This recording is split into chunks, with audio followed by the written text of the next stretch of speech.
Vous avez probablement vu des chars se faire toucher dans diverses vidéos provenant du champ de bataille.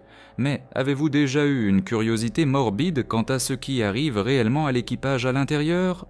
Eh bien, cela dépend de ce par quoi ils ont été touchés et dans quel char ils se trouvaient. Et c'est exactement ce dont nous allons parler aujourd'hui. Alors, commençons par le début. Quand l'impasse de la Première Guerre mondiale sur le front occidental s'était cristallisée en un système continu de tranchées, vous aviez ce mur défensif de barbelés, de mitrailleuses et de fortifications profondes qui rendait les opérations offensives pas très bonnes pour la santé de centaines de milliers de jeunes soldats.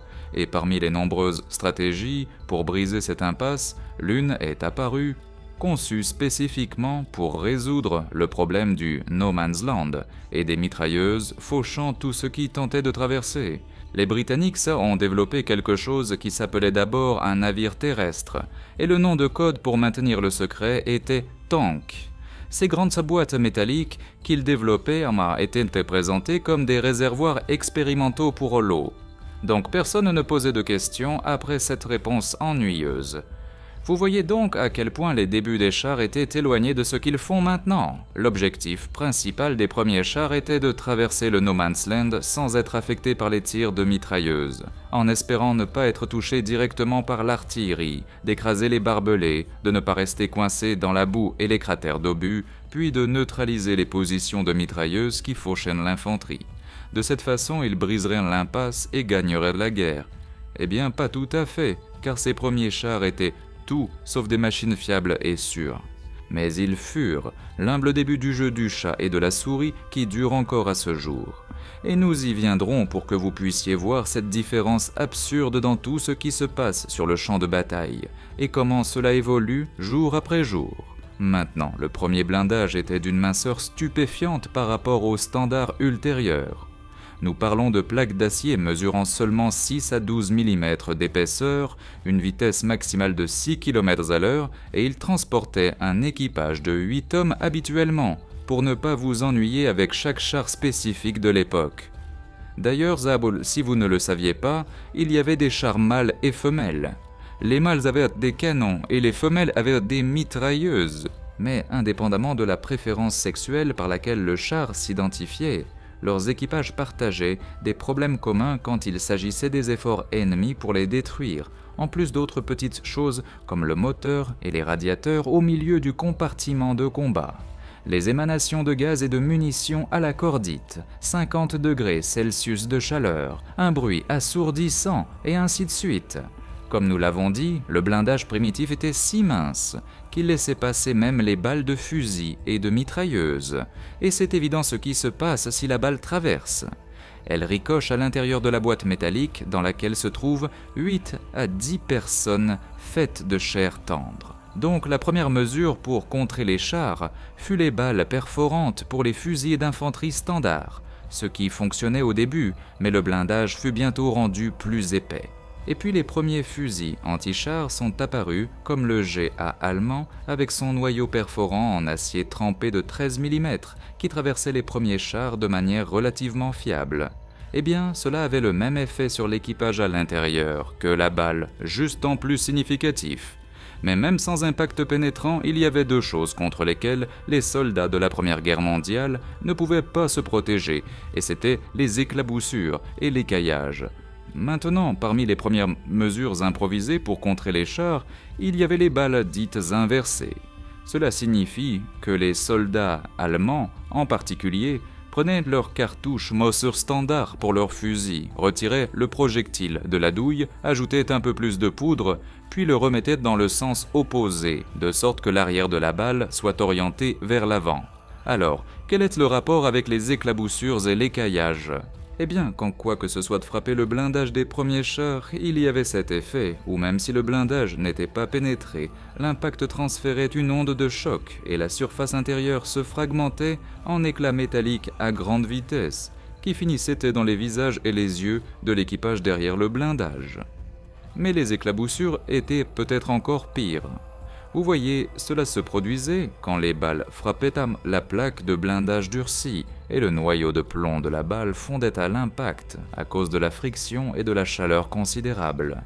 Ce métal en fusion trouvait son chemin à travers les ouvertures comme les fentes de vision et même les plus petits interstices entre les plaques rivetées et boulonnées, se pulvérisant à l'intérieur et encore une fois dans les yeux et les visages de l'équipage infortuné. La construction rivetée était une grande partie du problème car il y avait de petits espaces entre les plaques de blindage et si le rivet lui-même était touché, il pouvait se détacher de l'intérieur et devenir lui-même un éclat d'obus et ne pas bien se comporter avec la chair à l'intérieur. Cette leçon ne fut pas bien retenue jusqu'à la Seconde Guerre mondiale quand le blindage riveté fut finalement remplacé par du soudé dans la plupart des chars. Les Britanniques répondirent aux blessures par éclaboussures et écaillages en développant un équipement de protection pour les équipages de chars. Et la désignation officielle était lunettes en acier avec cotte de maille pour utilisation dans les chars. Mais je ne parierai pas tout à fait ma vue sur cette forme de protection.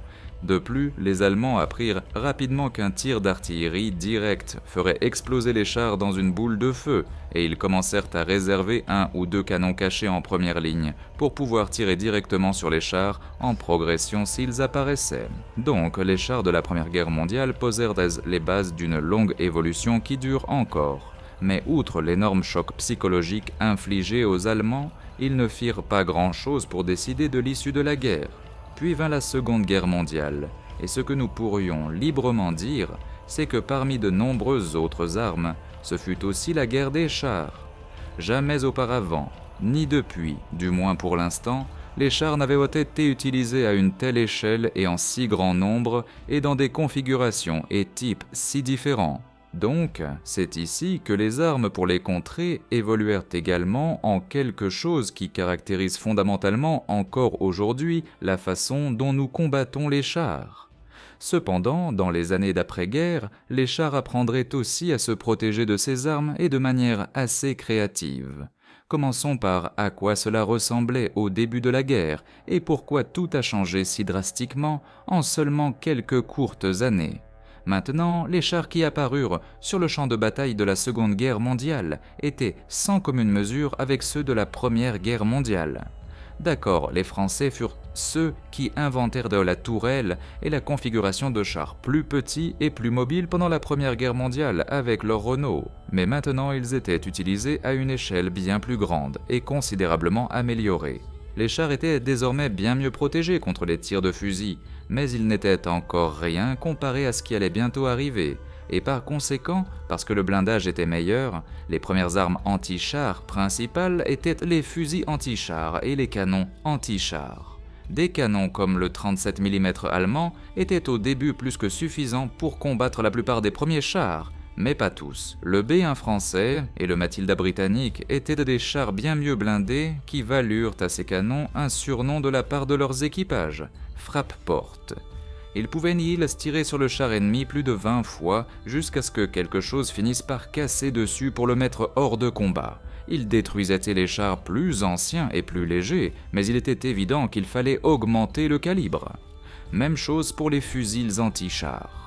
Bien qu'un fait intéressant soit qu'il pouvait neutraliser même le char allemand Panther, développé plus tard, qui était considéré comme le meilleur char quand il apparut, du moins quand il fonctionnait. Les soviétiques en particulier utilisèrent les fusils anti-chars dans une grande mesure et continuèrent à harceler les équipages allemands en trouvant les points faibles où les projectiles pénétrèrent à l'intérieur du char, puis ricochaient à l'intérieur et peignaient l'intérieur du char en rouge. Vous pouvez imaginer ce que je veux dire. Alors les Allemands commencèrent à monter ces jupes latérales qui frustraient les équipages, obstruaient leur vue et étaient faciles à arracher en conduisant à travers une végétation dense. Mais elles étaient montées exactement à cause des fusils anti-chars. Elles n'arrêtèrent pas le projectile perforant puisqu'elles ne faisaient que quelques millimètres d'épaisseur, mais elles le feraient basculer et lui feraient perdre sa vélocité pour qu'il ne puisse plus ensuite pénétrer le blindage principal. Donc, les plus grands tueurs de chars pendant la Seconde Guerre mondiale étaient en fait les mines et les canons anti-chars. Et ces canons grandirent bientôt en calibre de manière exponentielle. Ces 37 mm devinrent bientôt 50, puis 88, et jusqu'à 128 mm, les énormes canons anti-chars allemands grandirent. et vers la fin de la guerre, ceux-ci pouvaient détruire n'importe quel char au monde à des distances de plus de 2 km. Ils étaient généralement montés sur des chasseurs de chars, ce qui était un concept caractéristique de la Seconde Guerre mondiale quand on expérimentait les meilleures façons de contrer les chars.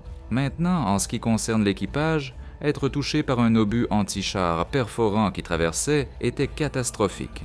Mais selon le type d'obus, cela pouvait être encore plus catastrophique, si c'est même possible. Vous voyez, les Allemands furent les premiers à utiliser des obus avec un remplissage explosif, ce qui signifie que l'obus pénétrait le blindage. Puis, quelques millisecondes plus tard, le remplissage à l'intérieur explosait et faisait éclater le noyau perforant, créant des éclats d'explosion et enflammant tout à l'intérieur du char. Et rappelez-vous qu'en plus de l'équipage vulnérable à l'intérieur, tout autour d'eux se trouvait du carburant et des munitions. Donc de telles explosions n'étaient pas bonnes pour votre peau. Même sans remplissage, de tels obus enflammaient facilement les propres munitions ou le carburant du char, selon l'endroit où ils frappaient le char. Il y a un témoignage rapporté par un vétéran de char britannique qui combattit en Afrique du Nord, quand le char à côté d'eux fut touché par un canon anti-char, et l'opérateur radio à l'intérieur était justement en train de parler à la radio quand ils furent touchés. Tous les autres chars pouvaient entendre ce qui arrivait à l'équipage à l'intérieur d'un char qui s'embrasa immédiatement. Et si ce n'est pas assez horrifiant, l'opérateur radio parlait en fait, pour ainsi dire, pendant encore un certain temps, tandis que le char brûlait. Alors, les autres chars britanniques tirèrent sur leur propre char en flammes pour au moins mettre fin à cela. Je ne peux pas le formuler explicitement à cause de YouTube, mais je pense que vous avez compris ce qui s'est passé. L'équipage pouvait survivre à de tels impacts, ou du moins certains d'entre eux qui n'étaient pas directement touchés. Mais tout dépend de ce que cela frappait à l'intérieur et de la rapidité avec laquelle l'équipage sautait hors du char. Évacuer ne signifie pas non plus que vous êtes en sécurité, car il y avait de l'infanterie ou des mitrailleuses de chars tirant sur l'équipage qui s'échappait du char en flammes. Il n'y aurait personne pour vous tendre la main et chevaleresquement vous aider à sortir et vous demander de devenir prisonnier de guerre. On tire sur un char jusqu'à ce qu'il soit achevé avec son équipage. C'est la guerre après tout. Bon, alors maintenant, on réalisa que parce que les canons anti-chars, qui étaient le principal moyen de détruire le blindage ennemi, étaient devenus si grands et lourds à mesure que le blindage s'épaississait constamment, ils étaient nos plus difficiles à placer là où on en avait réellement besoin. Et parce que la façon de combattre était plus mobile, on ne pouvait pas toujours prédire où les chars pourraient apparaître sur le champ de bataille.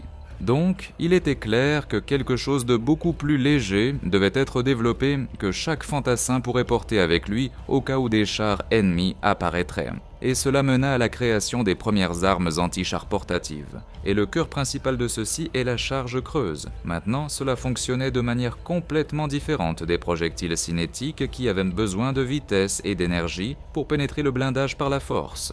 Vous voyez, la charge creuse consiste essentiellement en un cylindre d'explosifs avec un revêtement métallique en forme de cône à une extrémité, généralement en cuivre, et un détonateur à l'autre. Donc, quand l'explosif détonne, il fait s'effondrer ce revêtement métallique vers l'intérieur à une vitesse considérable, et là où ce métal qui s'effondre se rencontre au centre, il crée un jet de particules surchauffées se déplaçant quelque part entre 7 et 14 km par seconde. Nous parlons d'atteindre la vitesse maximale en environ 40 microsecondes, et c'est pourquoi les charges creuses créent ces trous étroits et profonds plutôt que de larges cratères. Le bazooka américain fut le premier système qui délivrait une charge creuse sur le blindage avec une roquette. Et il créait des trous d'entrée d'environ un demi-pouce ou 1,3 cm de diamètre seulement.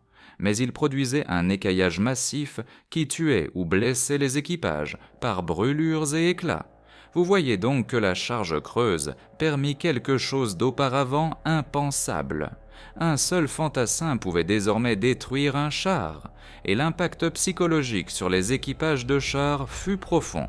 Le bazooka était efficace jusqu'à environ 137 à 183 mètres, avec une pénétration d'environ 76 mm de blindage homogène laminé, ce qui était excellent pour l'époque. Maintenant, tandis que les Britanniques obtinrent leur Piat, essentiellement un mortier à tige lançant une ogive à charge creuse. les Allemands capturèrent les premiers bazookas américains et firent leur propre version juste un peu plus grosse et plus puissante, le Panzerschreck.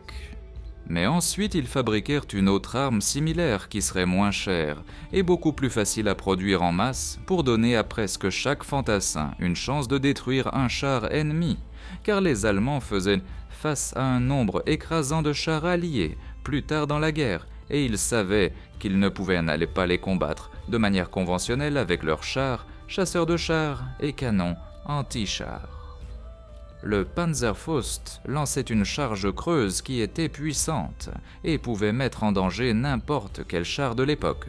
Cependant, la portée et la précision étaient tout simplement médiocres, avec les premières versions pas plus de 20 mètres où l'on pouvait toucher un char. Et à ce moment-là, quand le char est si proche de vous, il y a probablement de l'infanterie qui l'accompagne. Donc, bonne chance pour rester immobile afin de viser et tirer à une distance si courte. Mais quand même, ces armes pouvaient désormais pénétrer jusqu'à 200 mm de blindage dans les versions ultérieures plus puissantes, et aucun char de l'époque n'était à l'abri. Le simple nombre de ces armes fit que les équipages de chars y prêtèrent attention. Et un jet de charge creuse traversant le blindage à plusieurs milliers de degrés n'était pas ce qu'un équipage souhaitait à l'intérieur de son char. Alors ils commencèrent à improviser les premières versions de ce que nous appelons maintenant les cages de protection. Essentiellement un blindage improvisé de protection à distance sous forme de sacs de sable, de rondins, de maillons de chenilles en caoutchouc et de tout ce qui pourrait ajouter un espace supplémentaire entre la charge creuse et le blindage principal. Vous voyez, si la charge touche le sac de sable et détonne, le jet perdra une portion significative de sa puissance parce qu'il n'est pas pressé directement contre le blindage principal. Et de cette façon, cela donne une chance au blindage principal de l'arrêter. Et ces jupes latérales allemandes, que nous avons mentionnées plus tôt, s'avérèrent utiles pour faire détonner les charges creuses, loin du blindage principal également. Donc, outre ces armes que nous avons mentionnées, il y avait d'autres menaces improvisées pour les équipages de chars de la Seconde Guerre mondiale, comme les cocktails Molotov qui étaient simples et bon marché et étrangement très meurtriers pour les chars. Le liquide brûlant et collant coulait à travers les espaces entre les plaques de blindage, comme entre la tourelle et autour des trappes, parce que les chars produits en masse de la Seconde Guerre mondiale n'étaient pas si étanches, et ils goûtaient à l'intérieur sur l'équipage et les autres choses inflammables à l'intérieur du char. Bien qu'il fallait du cran pour s'approcher si près et lancer une bouteille enflammée sur un char ennemi, cela pouvait assez facilement gâcher la journée de l'équipage à l'intérieur. Maintenant, en passant à l'après-Seconde Guerre mondiale et à l'évolution d'après-guerre, les chars devinrent considérablement plus grands et plus lourds, avec un blindage plus épais, des canons plus gros et des systèmes de conduite, de tir, de communication et de protection de plus en plus sophistiqués. Mais le grand changement ici fut que les missiles anti-chars guidés changèrent complètement l'équation de la guerre blindée, parce que l'infanterie pouvait désormais détruire des chars à des kilomètres de distance plutôt que les dizaines de mètres requis pour les attaques au Panzerfaust, et avec des ogives bien plus grosses qui pouvaient taquer et faire exploser le char entier en morceaux. Les premiers missiles guidés par fil étaient contrôlés par un opérateur, utilisant un joystick pour les diriger manuellement vers la cible. Et puis, le RPG-7 émergea comme une arme portable bon marché qui pouvait mettre en danger même les chars les plus modernes encore aujourd'hui, sans parler de quand il apparut pendant la guerre du Vietnam, quand les soviétiques équipèrent les guérilleros nord-vietnamiens pour combattre les chars américains, Patton et britanniques Centurion là-bas. Mais ensuite nous avons, à mon avis, la façon la plus intéressante de détruire des chars, où l'on ne tenterait même pas de percer le blindage. C'était le AESH, qui signifie obus explosif à tête écrasable, et c'est une invention britannique qui fonctionne sur un principe entièrement différent des charges creuses ou des pénétrateurs cinétiques.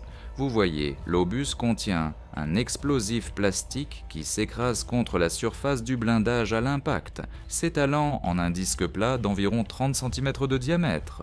Et puis une fusée à retardement dans la base fait détonner l'explosif une fraction de seconde plus tard. Maintenant, c'est là que ça devient intéressant, parce que la détonation envoie une puissante onde de choc à travers la plaque de blindage. Et quand cette onde de choc atteint la surface intérieure, elle se réfléchit et provoque le détachement d'un gros morceau de métal de l'intérieur à grande vitesse. Nous parlons d'un éclat pesant parfois 2 à 5 kg. Et ce morceau, accompagné de nombreux fragments plus petits, devient un projectile mortel ricochant à l'intérieur du char.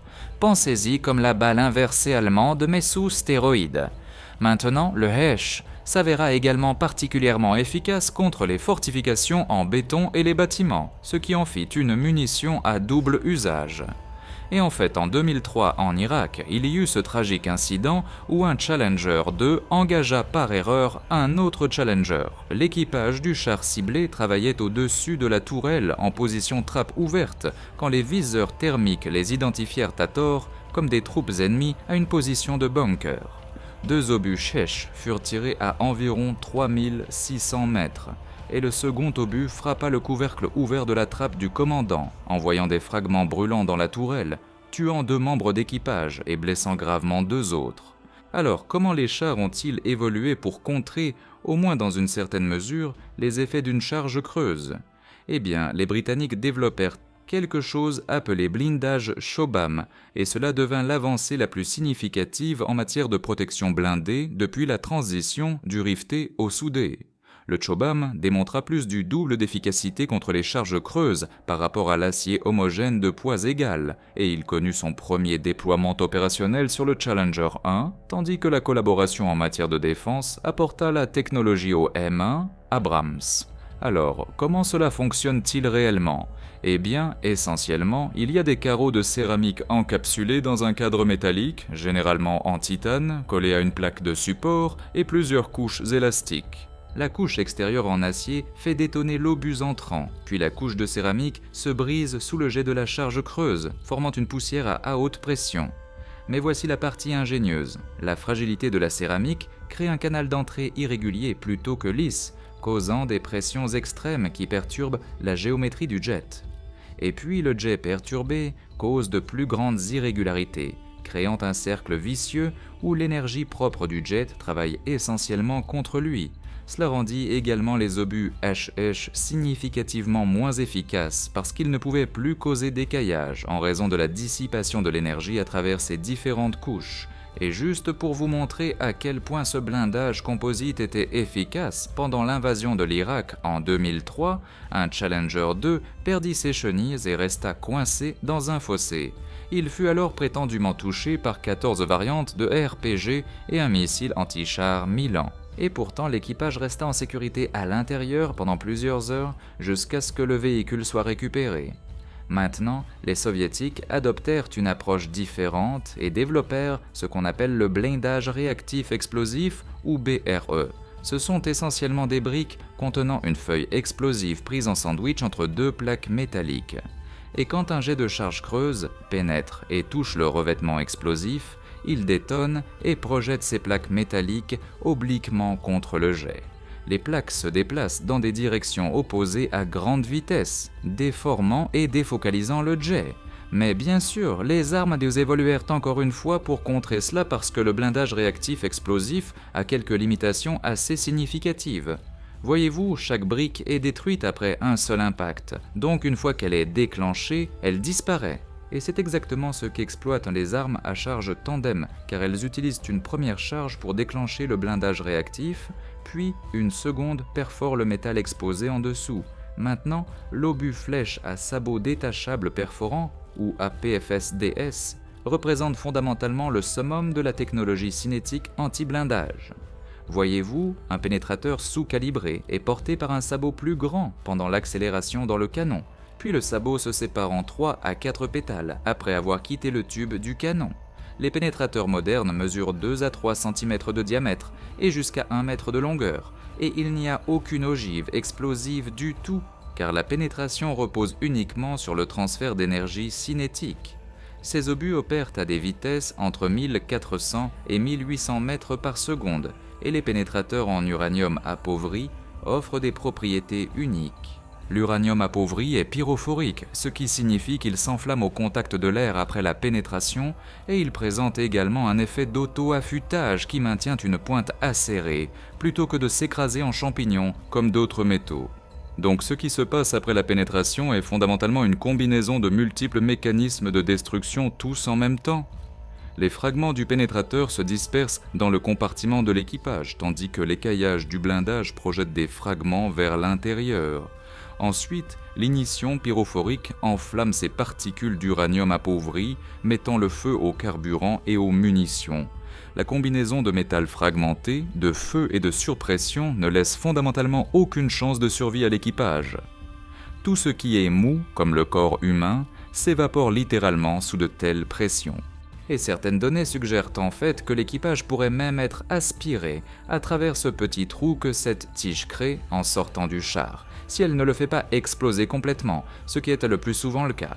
La série M829 Silver Bullet a démontré ses effets au combat, car pendant Tempête du désert, ces obus ont absolument dévasté les blindés irakiens.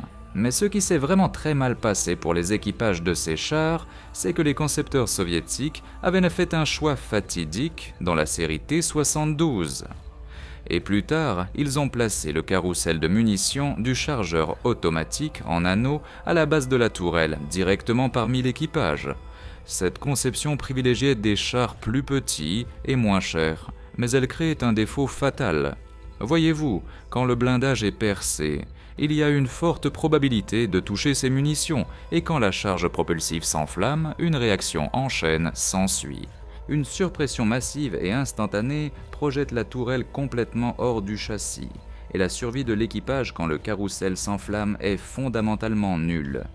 Cependant, il est arrivé que le conducteur survive d'une manière ou d'une autre dans quelques cas, car la pression principale est montée vers le haut, avec la tourelle, et, le tireur et le commandant avec elle, mais d'une certaine façon ne s'est pas propagée dans la direction du conducteur. Mais ce n'était été que quelques cas incroyables et une chance énorme pour le conducteur. Au moins, cela semble être instantané pour l'équipage, espérons-le. Et bien qu'il existe aujourd'hui de nombreux systèmes de missiles très avancés, comme le Javelin et bien d'autres, ils font à peu près les mêmes choses à l'équipage à l'intérieur. Maintenant, les drones FPV, ce qui signifie « vue à la première personne », ont fondamentalement révolutionné la guerre anti-char. Ils sont assemblés à partir de composants commerciaux pour environ 300 à 600 $ par drone, et ils créent une asymétrie de coûts dévastatrice, où un drone FPV à 500 $ peut détruire un char à 5 millions de dollars. Des sources indiquent que plus des 2/3 des chars russes détruits ces derniers mois l'ont été par des drones FPV, et bien qu'ils transportent à peu près la même ogive que le RPG-7 qui était en service pendant des décennies, ils peuvent maintenant la délivrer à des kilomètres de distance et, plus important encore, frapper les parties les plus vulnérables du char. En particulier, les drones guidés par fibre optique sont complètement immunisés contre le brouillage électronique et offrent une image beaucoup plus nette à l'opérateur. Les cages de fortune, le blindage improvisé et jusqu'à ces absurdes chars dits « tortues ». Rien ne peut protéger de manière fiable le char contre des essaims de drones avec une simple charge creuse attachée dessus. Et si les chars, comme ils l'ont toujours fait à travers l'histoire, comme vous l'avez vu maintenant, ne trouvent pas une réponse qui rendrait les drones beaucoup moins efficaces en retour, tout le concept du char, tel que nous l'imaginons, pourrait être remis en question, mais nous verrons ce que le temps nous